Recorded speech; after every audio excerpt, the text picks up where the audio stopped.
Tungsten inert gas welding, or TIG welding, is one of the things we have here at the Makerspace. It can do both direct current and alternating current in case you need to weld aluminum. The tungsten and tungsten inert gas for TIG welding is right there, our little tungsten electrode, which we use tungsten because it has a much higher melting point than most metals, so we can use it as an electrode and create that arc when we're welding.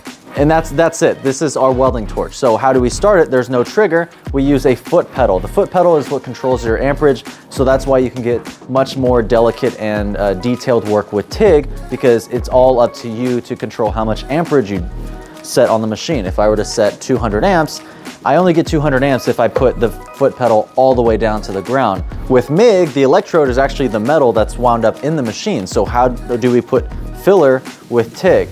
We have little filler rods. Filler rod being separate from the welding torch is what makes it a little bit more difficult for beginners to pick up and start welding. On MIG, you set your voltage, you pull the trigger, and then you just walk the cup, do whatever you need to do. On TIG, you set your amperage, and then you have to delicately start it, ease it, however you need, move the cup, and also put the filler in at the same time. So you're controlling 3 different things opposed to just one.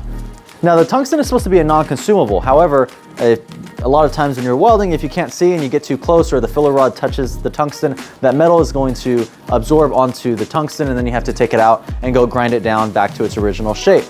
Most of the time, you want it to be ground to that fine point. That way your arc stays steady and consistent. That way you can control it. If you let it ball up, then the arc kind of gets all over the place, a little bit unpredictable. So whenever you're trying to do detailed work, it gets a little difficult to control that arc. Of course, while we do all this, we use our cotton welding jackets. Cotton is just much more flame resistant than your typical synthetic materials. That's much more simplified, but usually if you just put your grounding clamp onto your metal table, and then you have your piece of metal sitting on top of that metal table connected to the grounding clamp, then you're just fine. You can hit the pedal and the electricity will flow from the tungsten all the way through your metal part, back down to the grounding clamp, and back to your machine.